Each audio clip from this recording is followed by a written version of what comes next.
In this example, we're going to look at how to multiply these two matrices together.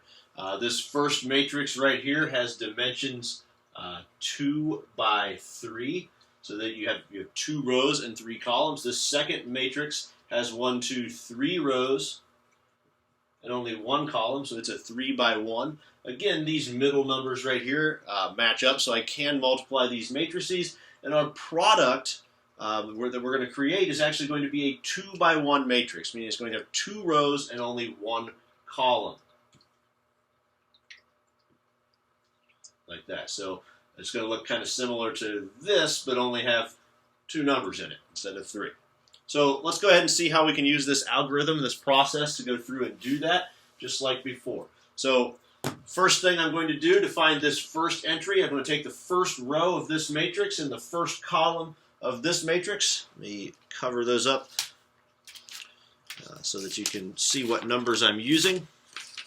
So again, I'm going to cover up the second row right now because I'm not using that row. So I'm starting off first row here, first column there, and I'm going to go ahead and multiply the first thing in this row times the first thing in this column. So 3 here times the 2 there makes 6. And then the second thing in this row times the second thing in this column, 2 times -3 makes -6. And then finally, the third thing in this row times the third thing in this column, -1 times 4 is -4. And then I'm going to go ahead and I'm going to combine all those answers together. So I'm going to add them all together. I have a 6, a -6, and a -4. 6 minus 6 makes 0. Minus 4 makes -4. So that entry in this 2 by 1 matrix, that first row would just be -4. Now, I've taken the first row and I've used it with all of the columns of the second matrix. In this case, there was only 1 column of the second matrix, so that didn't take very long to do. So then you move down to the next row and repeat the process. So I move down to the next row. I use this row with this only column of this matrix. I did the same thing. I'm going to multiply the first thing times the first thing. 5 times 2 makes 10. And then 0 times -3 makes 0.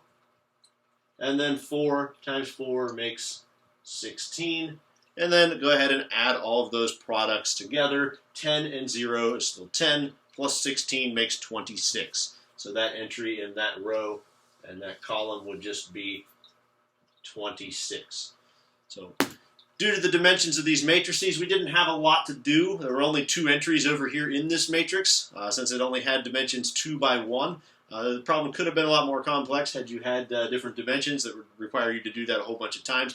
But what this example was designed to show you was that you can have more than 2 things that you're adding together when you get over here. You had 3 numbers in each row and 3 numbers in each column. So you had 3 multiplication problems to do, and then all 3 of those answers needed to get added together to make each entry over here.